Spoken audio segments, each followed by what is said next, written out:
Assalomu alaykum hammaga. Bugun sizlar bilan HSK birinchi darajasining 6 darsi bilan tanishib chiqamiz. 那我们先从第6个开始上课。同学们，加油！6 mavzu. 我会说中文，我会说汉语，men xitoy tilida gapira olaman. I can speak Chinese. Demak, shu yerda 会 grammatikasini o'rganamiz bugun. Ya'ni qila olmoq. I can. Ingliz tilidagi can grammatikasi bilan bir xil.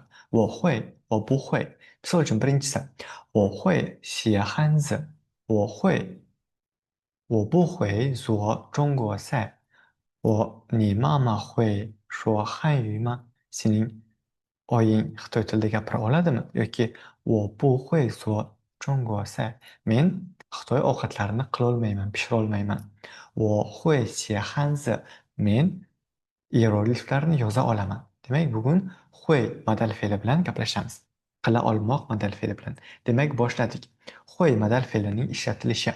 Demak, biz bugun ikki xil turini ko'ramiz. Ya'ni birinchi turi. Ya'ni 表示动的、能做、有能力的. Misol uchun, qobiliyati bor, qila oladi, tushuna oladigan turi bilan. Ya'ni 会加动词, ya'ni 会 modal fe'lidan keyin fe'l qo'shamiz. Misol uchun, 我会说汉语, men Xitoy tilida gapira olaman. Yoki 他会游泳, misol uchun, u suza oladi. 我不会写字, men yoza olmayman, men harflarni yoza olmayman. 我会写汉字, men iyeroglifni yoza olaman. Yoki yoza olmasam qanday bo'ladi? 我不会写汉字. Men yozolmayman iyerogliflarni. Ikkinchisi, 表示将要有可能的. Misol uchun, kelajakda sodir bo'ladigan, ehtimolliligi bor bo'lgan narsalar uchun ishlatiladi. Misol uchun, 明天会下雨. Ertaga yomg'ir yog'ishi mumkin. Bu ehtimollilik, probability. Mana shu narsada ishlatiladi. Ya'ni bu ikkinchi turi, bu mayga, Xitoy tilida maybe bor-ku, o'shanga o'xshab ketadi. Va keyingisi, 我会去看你. Men sani ko'rishga borishim mumkin. Lekin bormaslik aniq emas-ku, to'g'rimi? Ya'ni I will go to see you. Misol uchun, o'shanga to'g'ri keladi. Feelga yoki may yog'ishi mumkin. Shunaqa. Faqat can bilan cheklanib qolmaydi. Ingliz, Xitoy tilida. Va oxirgisi, 他不会来. U kelolmaydi. U kelolmaydi. Ya'ni qobiliyat, kelolmaslik. Ikkalasi ham bitta joyda, ehtimolliligi. Ya'ni kelolmaslik ehtimolliligi. 他不会来 yoki 我会去看你. Men boraman seni ko'rishga. Ehtimol, ehtimollilik darajasi bor. Qanchalik miqdorda bo'lsa ham sodir bo'lishi mumkin. Lekin birinchisida 我会说汉语, men bu qobiliyatimman. Ya'ni buni o'qib o'rganganman. Yo'yong, men ustozlar orqali suzish havzasiga borganman, o'rganganman, to'g'rimi? Yoki yozish uchun qancha mashq qilganman, birma-bir pinyinni yozganman. Misol uchun, tayoqchalar qanday nomlanishi, kalit so'zlarni yozib, hammasini birlashtirib yoza olganman, o'rganganman. O'rganishim natijasi orqali men hozir shu qobiliyati, shu ishni bajara olaman. Vo'xo'y, men qila olaman. Shunaqa ma'noda ishlatiladi. Keyingisi, qanday qilib Xitoy tilida sifat yoki ravishlarni ishlatamiz? Misol uchun, xan yoki how. Xan bu ravish, how bu sifat.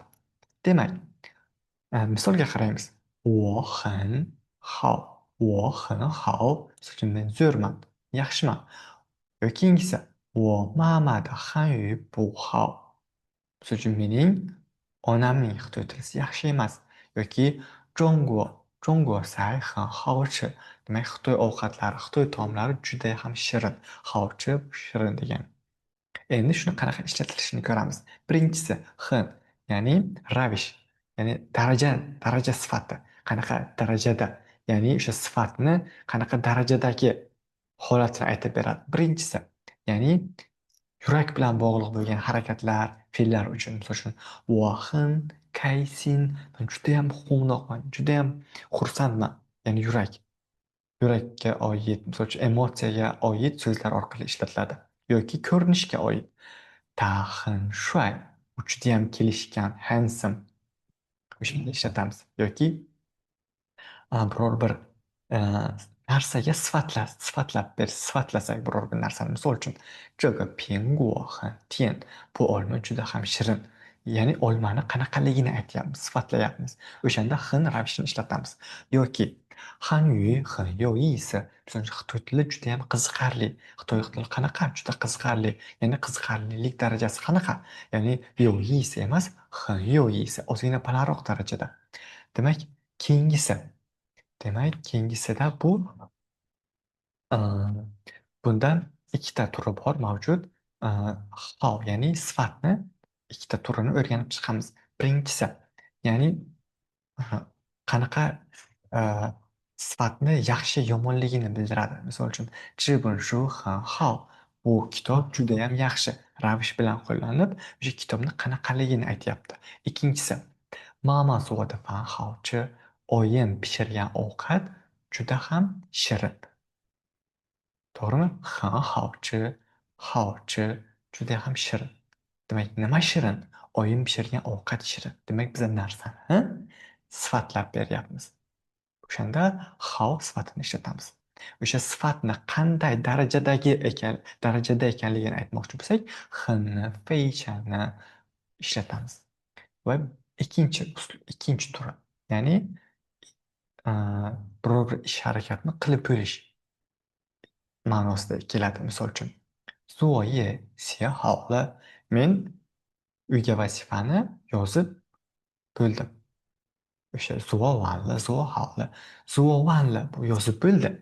Yaxshi yozdimi yoki yomon yozdimi aniq emas, lekin 写好了, 写完了, ya'ni 写完 yozib bo'lgan, lekin 写好 bo'lsa aniq zo'r yozgan degan ma'noda ishlatiladi. Ham yozib bo'lgan, ham yaxshi yozgan. Ya'ni sifatlab beribdi o'sha harakatni. 我做好准备了. Man o'sha tayyorgarlikni ko'rib bo'ldim. Tayyorgarlikni yaxshi qildim. Imtihoningiz bor, imtihonga zo'r tayyorlanasiz. 我准备好了. 都可以. Qanaqa ishlatsangiz ham to'g'ri. Keyingisi, zimma so'roq olmosh qanday ishlatiladi? Demak, zimma, ya'ni so'roq olmosh, to'g'rimi? Demak, so'roq gapda ishlatiladi. Biror bir masala haqida so'raganingizda, misol uchun, 这个汉字怎么读? Mana bu iyeroglif qanaqa o'qiladi? 你的汉语名字怎么写? Seni xitoycha isming qanaqa yoziladi? Yoki 这个字怎么写? Mana bu harf, mana bu iyeroglif qanaqa yoziladi? Shunaqa ma'noda ishlatishimiz mumkin.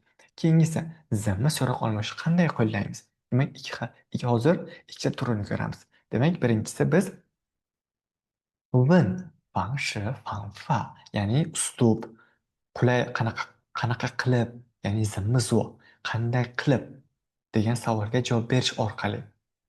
Misol uchun, 这道题怎么做? Mana bu masala qanaqa yechiladi? Qanaqa bajariladi? Qanday qilib bajariladi? Qaysi uslubda? Shunaqa ma'noda zimmani ishlatamiz. Keyingisi, Hanyu zimmi shu. Xitoy tili qanaqa o'rganiladi? Nima qilib o'rganish kerak? Gapirish orqalimi yoki Xitoy biror bir native speaker bilan birgalikdami yoki video ko'rish orqalimi? Qanaqa qilib biror bir ishni qanday qilib bajarish? Shunaqa shunga urg'u bo'ladi. Va 你怎么去学校? Sen maktabga qanaqa borasan? Qanday borasan? Nima orqali borish mumkin? Piyoda borish mumkin, taksida borish mumkin, metroda borish mumkin, avtobusda, ya'ni public transportation orqali borish mumkin, to'g'rimi? Yoki o'zimiz mashina haydab yoki velosipedda borishimiz mumkin. Turlari ko'p. Qanaqa borish turlari ko'p. O'sha narsani urg'u berib so'raganda zimma so'roq olishni ishlatamiz. Ikkinchisi, 问原因为什么? Demak, biz nima uchunligini, sababini so'ragan paytimizda ishlatamiz. 为什么? Misol uchun, 你怎么没来? Ustoz aytadi. 8点半了, 你还怎么没来? Nima uchun sen haliyam kelmading? Nima uchun? 为什么没来 emas. 怎么没来 bu judayam urg'u bo'ladi, changyao bo'ladi, emphasize qiladi. Siz nima uchun hali ham kelmaganligingizni sababini so'rashingiz uchun. Yoki keyingisi, 他怎么生气了? Nima uchun, qanday qilib u xafa bo'lib qoldi? 怎么生气了? Voy, bu jadal, men ham bilmayman. Yoki 天怎么黑了? Osmon nimagadir qanday qop-qora bo'lib qoldi, qorong'ilashdi. Zimma, 为什么黑了? Ya'ni to'g'ridan to'g'ri emasda, zimma bu darajani yuqoriligi sababga urg'u berishni um, o'sha paytda ishlatamiz. Zima so'roq olmashini. Demak, keyingisi zima ko'rinishni, holatni so'ragan paytda ishlatamiz. Misol uchun, "你怎么了?" Senga nima bo'ldi? "你怎么样?" Hozir qanaqa holatdasan? 今天感觉怎么样? Seni bugungi kundagi o'zingni his qilishing qanaqa? Holating qanaqa? Yaxshimi, yomonmi?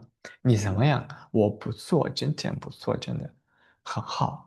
Bugun judayam zo'rman, yaxshi kayfiyatdaman. Shunaqa ma'noda ishlasak bo'ladi.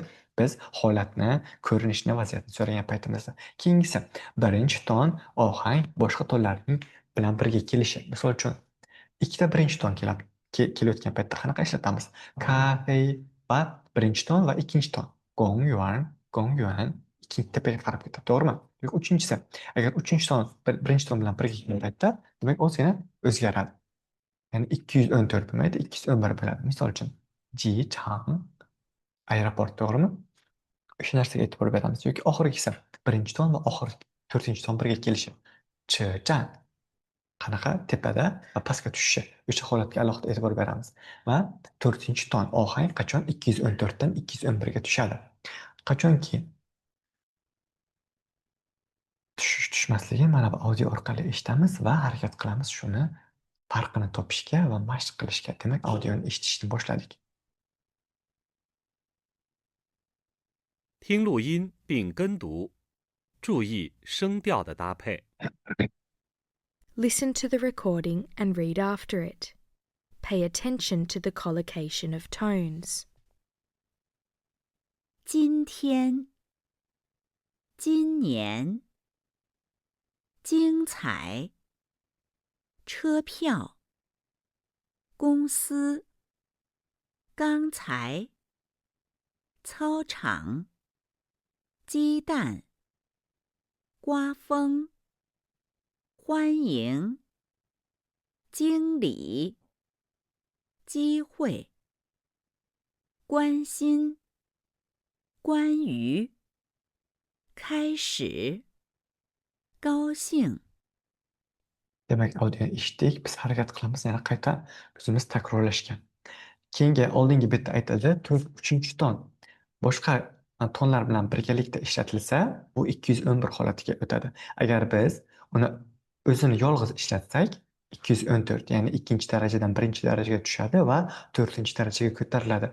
Agar siz boshqa ikkita, misol uchun, ikkita hieroglif o'qiyapsiz, o'sha paytda 3-chi ton kelib qolsa, uni hech qachon 214 holatda o'qimaysiz.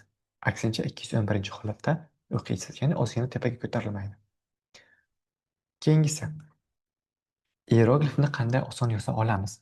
Demak, bizda yana yangi tayoqchalar nomlari. Demak, misol uchun zimma, o'shandan m qanaqa yoziladi? Qo'shimchasi. Piechi, demak, piechi, tiyin, to'g'rimi? Keyingisi, siego, wo. Misol uchun men yozmoqchi bo'lsak, xuddi shunaqa. Ketma-ketlikda yozamiz. Misol uchun maskasi ko'rsatib beraman qanaqa yozishni.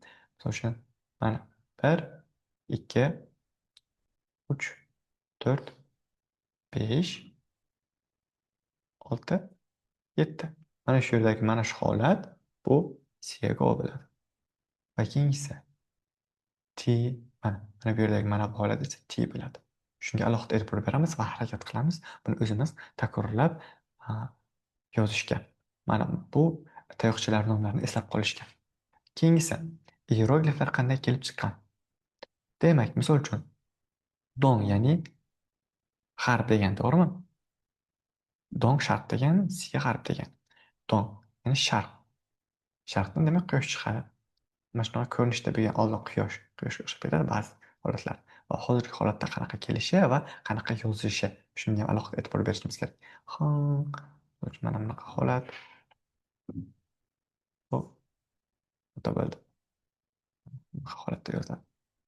Shunga alohida e'tibor berib yozishga harakat qilamiz. Va keyingisi men kaliti, to'g'rimi? Mana men bu yerda qarang, qo'lida nima bor? Qurol bor, o'tkir qurol va nima qilyapti? O'ljani mo'ljallayapti. O'shanaqa holatda turgan oldingi odamlar demak men degan ma'noni anglatgan. Hozir egalik, demak kishilik olmashini anglatadi shu. Demak o'xshab ketadi lekin, to'g'rimi? Qo'lida kamoni bor odamga. Yo'q, xato bo'ldi bu. Shunga o'xshab ketadi. E'tibor berishimiz kerak qanaqa yozishga.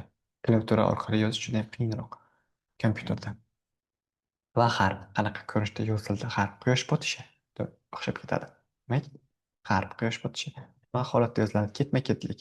Tepadan pastga, yon tomondan o'ng tomonga, chap tomondan o'ng tomonga. Shunga alohida e'tibor beramiz. Endi bir xil va har xil qismdan tashkil topgan iyerogliflar. Misol uchun, jin, vo, cho'ng bir xil qism. Ajratib bo'lmaydi, to'g'rimi? Bitta katakchani ichiga to'liq yoziladi. Lekin necha? Misol uchun, ni uchun siz to'rtburchakka bo'lasiz, to'rtta qismga bo'lasiz va birinchi qismini mana bu yerga yozasiz. Va ikkinchi qismi mana bu tomonga yoziladi. O'shanda har xil qismdan tashkil, ya'ni ikki xil qismdan tashkil topgan. Misol uchun, zuo qilmoq, to'g'rimi? Uch xil qismdan tashkil topgan. 1 2 mana bu 3. 3ta katakchaga bo'lsak, misol uchun mana o'rtada, mana o'rtasi bor, yon tomonda, chap tomonda. Shunga alohida e'tibor beramiz. Harakat qilamiz mana shu narsaga yaxshi e'tibor berib yozishga. Keyingisi. Endi matnni o'qiymiz va audioni eshitib, o'zimiz qayta takrorlaymiz. Demak, matnni audiosini eshitishni boshladik. 第6课，我会说汉语。 Lesson 6. I can speak Chinese. 课文一， Text 1. 你会说汉语吗？我会说汉语，你妈妈会说汉语吗？她不会说。 New words. 会说妈妈 Demak, biz audioni eshitdik, to'g'rimi? Endi harakat qilamiz. O'zimiz tarjima qilishga. Demak, boshladik. 你会说汉语吗? Sen xitoy tilida gapira olasanmi? 我会说汉语. Men xitoy tilida gapira olaman. 你妈妈会说汉语吗? Sening onang xitoy tilida gapira oladimi? 他不会说. U gapira olmaydi. Demak, 会 badal fe'li qila olmoq, 说 gapirmoq, mama oyi degani. Demak, keyingisi. Audioni eshitamiz va ketidan 课 takrorlaymiz. 文二， Demak, boshladik. Text 2. 中国菜好吃吗？ 中国菜很好吃。 你会做中国菜吗？ 我不会做。 New words. 菜很好吃，做 Demak, audioni eshitdik. Demak, endi biz tarjima qilishga harakat qilamiz. 中国菜好吃吗? Xitoy taomlari juda ham shirinmi? Shirinmi? 中国菜很好吃. 你会做中国菜吗? Sen Xitoy ovqatlari, taomlarini pishirishni bilasanmi?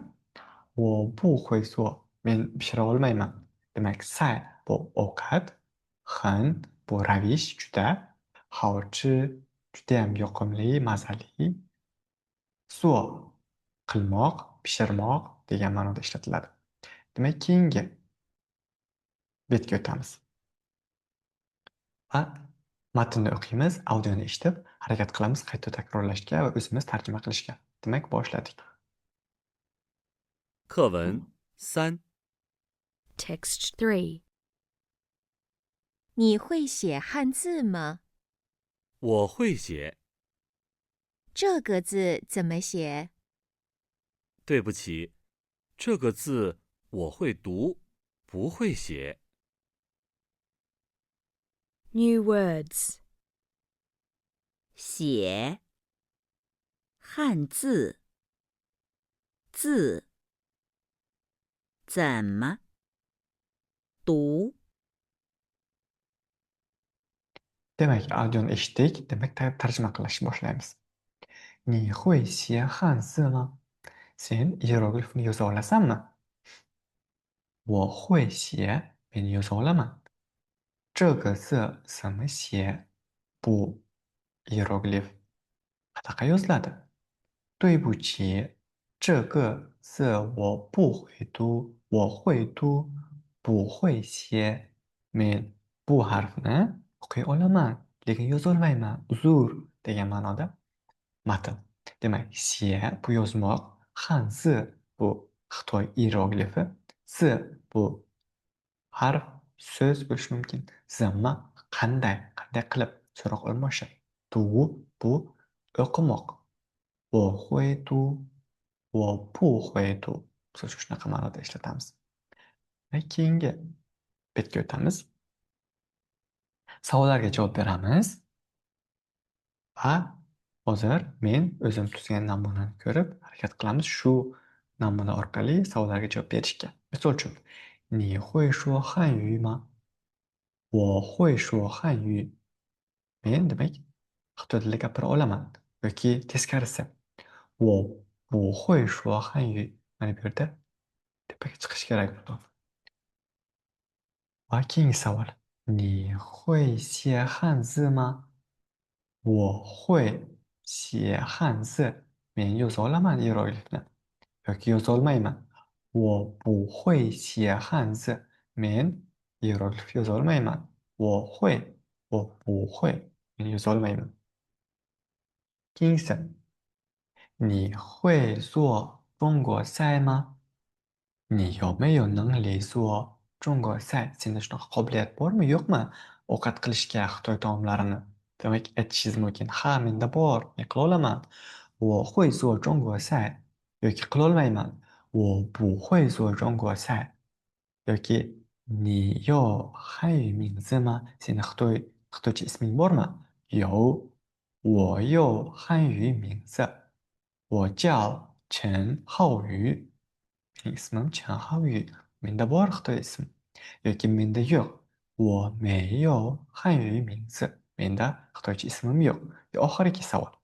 你会写你的汉语名字吗? Sen Xitoycha ismingni yoza olasanmi? 我会写我的汉语名字. Men yoza olaman. Xitoycha ismimni yoki yoza olmayman. 我不会写我的汉语名字. Men Xitoycha ismimni yoza olmayman. Shunaqa ma'noda namunaga qarab o'zimiz savollarga javob bersak bo'ladi. Mana bu yerda ham savollar bor. Bu ham xuddi oldindagi namunaga juda ham o'xshaydi. Demak, bu yerda ham rasmga qarab yozish kerak. Demak, men o'qiy olaman. Men misol uchun Xitoy ovqati nima? Qanday? Mazalimi, mazali emasmi? Yoki bu oshpaz nima qila oladi? Albatta ovqat pishira oladi. Yoki mana bu hieroglifni yoza olasizmi? Yoza olmaysizmi? O'sha narsani o'zingiz harakat qilasiz savollarga javob berishga. Mana shu bo'sh o'rinni to'ldirishga. Demak, hierogliflarga qarab rasmni moslashtiramiz. Demak, bizga 6 ta rasm, avvalgidek birinchisi hieroglif, ovqat, qanaqadir ustoz va do'st, doska, oshxona va ona bola. Demak, ona bola, mama, oyi, to'g'rimi? Demak, F, oyi, bola. Hanzi, demak, A. To'g'rimi? 中国菜 B. 说汉语 demak C bo'ladi. 你好，你好，你是哪里的？你是哪国人？我是中国人. So'ngra Xitoy tilida gaplashmoq. 说汉语 demak C bo'ladi. 写汉字 demak hieroglif yozmoq bu D. To'g'ri? Doskaga yozish kerak. 做中国菜 demak I bo'ladi bu yerda. O'sha ovqatni pishirmoq, fartuq taqib, chiroyli qilib pishirmoq. To'g'rimi? Demak, buni o'zimiz bajarib, harakat qilamiz yangi so'zlarni yodlashga va kundalik hayotda ishlatishga. E'tiboringiz uchun rahmat. 谢谢您的观看. 谢谢大家. 下次见.